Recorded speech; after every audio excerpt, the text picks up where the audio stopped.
Hello अस्सलाम वालेकुम दोस्तों, नमस्ते, सत श्री अकाल। Welcome to my first ever long video.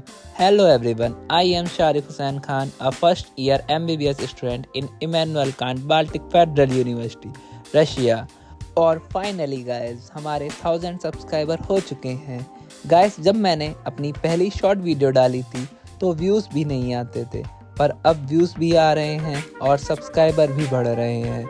आप लोगों का बहुत बहुत शुक्रिया। Thank you guys for all the support. Thank you for every like, comment and share जो तुमने किया, इसलिए मेरे इतने बढ़ गए हैं।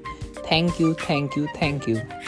तो आज का वीडियो जो मेरा पहला वीडियो होने वाला है, Q&A वीडियो, यानी question and answer video about MBBS abroad. आज हम उन सवालों के जवाब देंगे जो अक्सर लोगों के दिमाग में होते हैं, खासकर रशिया से MBBS करने के बारे में। तो आते हैं क्वेश्चन नंबर फर्स्ट पर। भैया, MBBS एब्रॉड से करना वर्थ इट है या फिर नहीं? तो आइए समझते हैं। आंसर बिल्कुल सिंपल है, चाहे आप इंडिया से करो या एब्रॉड से। नेक्स्ट एग्ज़ाम तो अब सबको ही देना है, जो एक एग्जिट एग्ज़ाम है, जो तुम कहाँ से भी करो तुम्हें तो देना ही है।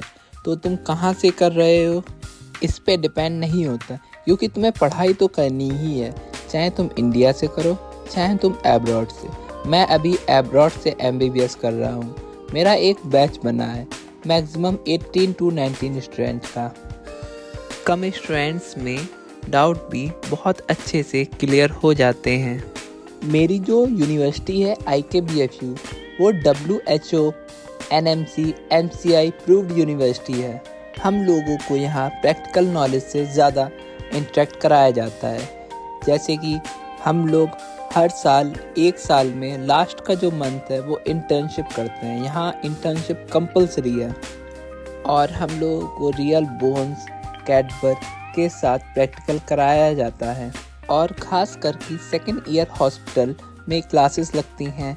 तो एब्रॉड में कैसा होता है, हमारे जो इंडिया में होता है पहले 4 साल क्लासरूम में बैठकर थ्योरेटिकल नॉलेज होती है, पर एब्रॉड में ऐसा नहीं होता है।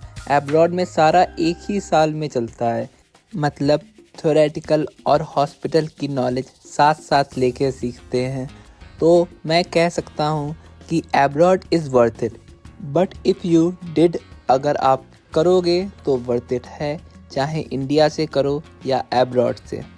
Let's talk about second question. Russia से MBBS करने का आइडिया कैसे आया? बहुत सारे लोग पूछते हैं।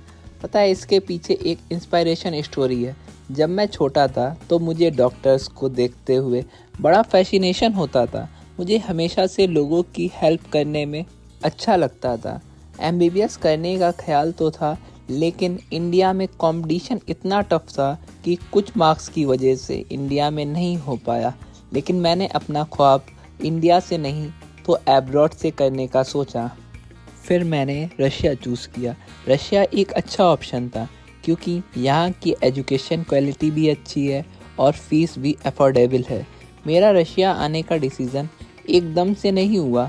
मैंने रिसर्च किया, लोगों से बात की और फिर रशिया को चूज़ किया।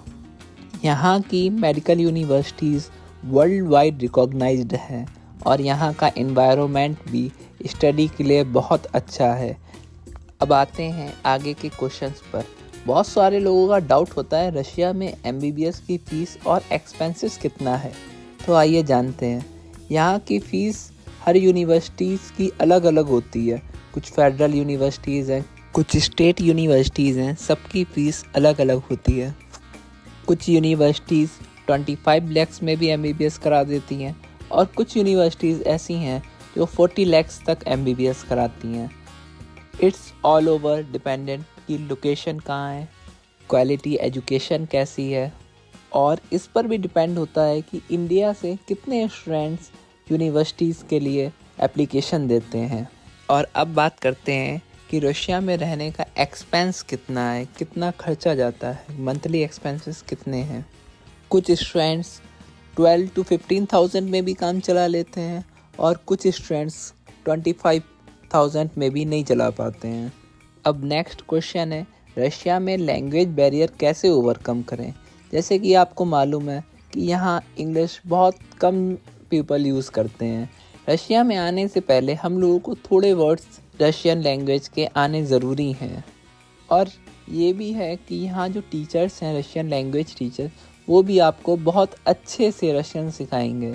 इसलिए इतना बड़ा इशू नहीं होगा। अगर आप सही से सीखेंगे तो आप 2-3 साल में अच्छे से कम्युनिकेट करने लगेंगे लोगों से।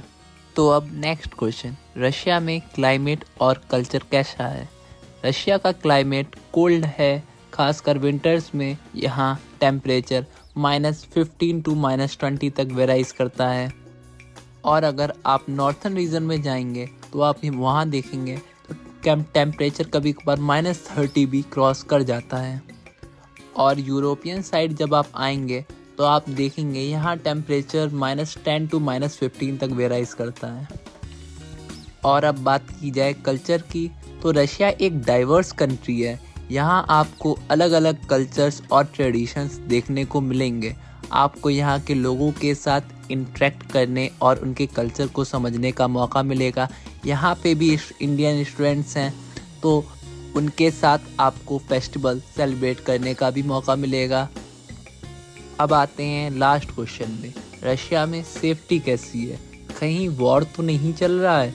तो रशिया में सेफ्टी एक इम्पॉर्टेंट कंसर्न है, लेकिन अगर आप सेफ प्रैक्टिसेस फॉलो करेंगे तो आप सेफ रहेंगे। अगर आप यहाँ के रूल्स एंड रेगुलेशंस को नहीं फॉलो कर रहे हैं तो आप प्रॉब्लम में आ सकते हैं। आपको हमेशा अपने डॉक्यूमेंट सेफ रखने हैं और कोशिश कीजिएगा उन्हें मोबाइल में रखें, जिससे कि कोई कभी प्रॉब्लम्स ना आए। एज अ सेफ्टी देखेंगे तो बहुत सेफ कंट्री है, गर्ल्स के लिए भी और बॉयज़ के लिए भी। तो थैंक यू सो मच जो आप लोगों ने मेरी यहाँ तक वीडियो देखी। दोस्तों, ये मेरा पहला Q&A वीडियो था और मेरा पहला वॉइस नोट वीडियो था। अगर आपको मेरा वीडियो अच्छा लगा हो तो इसे लाइक, शेयर, कमेंट और सब्सक्राइब करना ना भूलें। और हाँ, thanks again for supporting me. यहाँ तक लाने में आप लोगों का बहुत बहुत शुक्रिया। अगर आपके कोई और क्वेरीज़ हैं, क्वेश्चंस हैं तो कमेंट सेक्शन में ज़रूर पूछिए। Thank you, bye bye.